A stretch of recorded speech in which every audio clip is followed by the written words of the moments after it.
นนะครับผมกำลังจะไปหาหมอนะครับ เพราะว่าคางผมมันมีตุ่มขึ้นมาเนาะก็ดื้อมากโอ้ยอย่าบีบแต่อันหนูอยากได้อันนี้เหรอลูก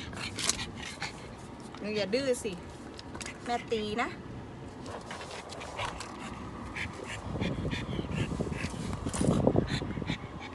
ไปนั่งตรงนู้นก่อนไปนั่งดีๆก่อนไปนั่งดีๆไปนั่งลงนั่ง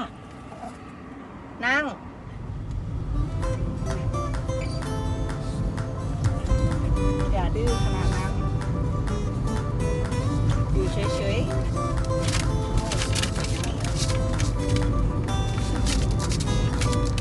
ๆซื่อๆอยู่ซื่อๆแค่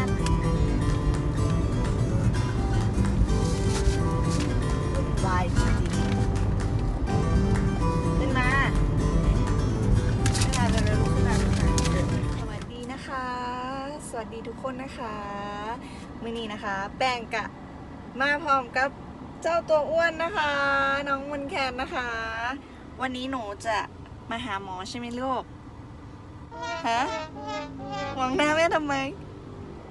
มองหน้าแม่ทำไมมองทำไมเซตแน่ละมือนี่เซตแท้ละมือนี่ถึงฉีดยาได้แท้ละมือนี่ โอเคเดี๋ยวเราพามนแคนไปหาหมอกันนะคะเพราะว่าแบบนั่งมีแบบตุ่มอยู่ข้างก็เลยแบบต้องพามาให้คุณหมอเบิ่งนะคะไปเราไปกันเถอะเดี๋ยวไปกันเลยค่ะ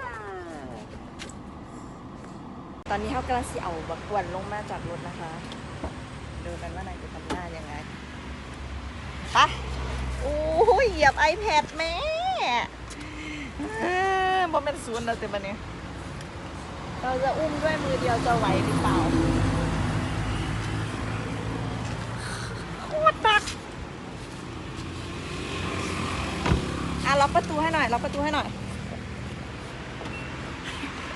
ไปกันโอ้ยป่านว่ามีลูกหน่อยแล้วแบบนี้อย่าดิ้นนั่งตรงนี้ก่อนอยู่ตรงนี้ก่อนเดี๋ยวเราจะดูหน้ามันเนาะเราทำหน้าแบบไหนนะคะไปเลยไปหาหมอเลยโอ้หนักอยู่เฉยหนัก9 กิโลขีดหมาอ้วนแทนเป็นไงบ้างไอ้อ้วน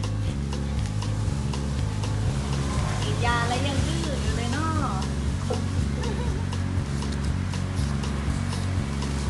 มันมีความรู้สึกยังไงครับคุณมนแคนที่โดนฉีดตูด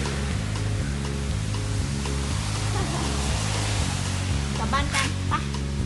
ไปกันไปแล้วนะไปก่อนนะไปไหม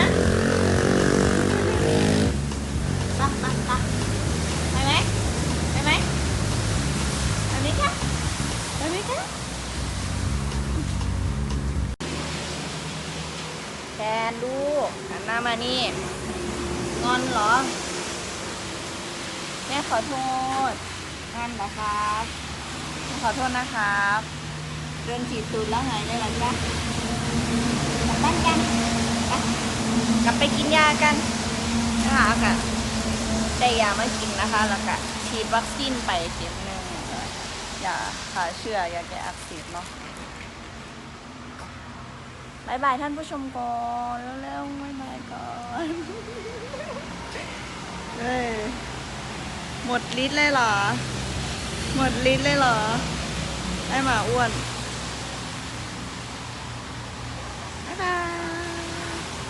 บายบาย